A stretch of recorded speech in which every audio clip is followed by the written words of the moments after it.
भगवान क्या है? इस संसार में मनुष्य ही ऐसा प्राणी है जो इस जीवन के बारे में जानना चाहता है। लोगों से भगवान के बारे में सुनते हैं तो उनके बारे में जानने के लिए जिज्ञासु हो जाते हैं। तो चलिए इसी भगवान को भी हम थोड़ा समझने की कोशिश करते हैं। आप भगवान की खोज में हैं? आप भगवान को जानना चाहते हैं? आप भगवान के कार्य को जानना चाहते हैं?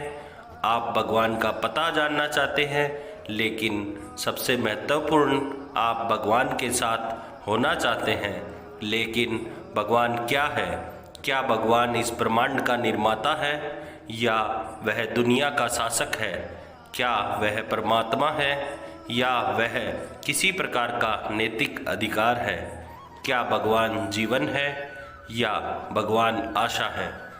क्या भगवान प्रेम है या भगवान सत्य है? भगवान क्या है? लोगों के प्रश्नों के उत्तर ढूंढने में मदद के लिए अनगिनत किताबें लिखी गई है। हालांकि तथ्यों की पूरी स्पष्टता नहीं मिलने से एक स्पष्ट तस्वीर कभी चित्रित नहीं होती है। आज आपकी भगवान को जानने की खोज आपको यहाँ ले आई है। तो आइए, भगवान क्या है उस पर हमें कुछ स्पष्टता मिलती है। हम में से अधिकांश के लिए भगवान की छवि हमारे मन में स्वाभाविक रूप से विकसित हुई होती है जब से हम युवा होते हैं, और आमतौर पर हमारे परिवार जिस धर्म का पालन करते हैं तब से परिणाम स्वरूप हम भगवान के रूप में विश्वास करते हैं, स्वीकार करते हैं और सम्मान करते हैं। उदाहरण के लिए हम भगवान कृष्ण की पूजा करने वाले व्यक्ति का उदाहरण देते हैं। यदि वह बाल कृष्ण का विश्वास करता है तो उसके लिए खेलते हुए बाल कृष्ण की शरारतों की छवि भगवान है, जिसे वह बाल कृष्ण के नाम से जानता है। और राधे कृष्ण के विश्वास करने वाले के लिए राधे के साथ बांसुरी बजाने वाला भगवान कृष्ण की छवि राधे कृष्ण के नाम से परमेश्वर है। योगेश्वर कृष्ण के भक्त के लिए भगवान कृष्ण की छवि उनके हाथ में चक्र के साथ उनकी आंखों के सामने तैरने लगती है, जो उनके लिए भगवान है।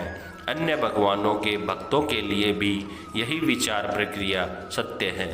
वे सभी जिनका नाम हम भगवान महावीर, भगवान राम, भगवान कृष्ण, भगवान शिव आदि के रूप में लेते हैं, वह सामान्य मनुष्य थे जिन्हें उनके जीवन में बाद में भगवान के रूप में स्वीकारा गया और पूजा जाता है। इसका मतलब है कि भगवान एक नाम नहीं है बल्कि एक आम विशेषण है जो उन लोगों का वर्णन करने के लिए दिया जाता है जिन्होंने सभी कर्मों को समाप्त कर दिया है। उन्होंने ऐसा आदर्श और अनुकरणीय जीवन जिया है कि हजारों वर्षों के बाद भी लोग आज भी उनके जीवन से प्रेरणा लेते हैं। जब वे जीवित थे तब इन महापुरुषों ने विभिन्न धर्मों, संप्रदायों या अनुष्ठानों का पालन करने के लिए नहीं बनाया, और ना ही उन्होंने खुद को भगवान के रूप में संदर्भित किया।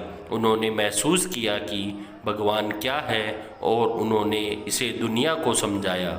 उन्होंने भगवान को महसूस किया और लोगों को भगवान का एहसास कराया। उन्होंने दुनिया को सिखाया कि भगवान हमारे सच्चे रूप के अलावा कुछ नहीं है। भगवान ना तो निर्माता है और ना ही दुनिया का शासक है।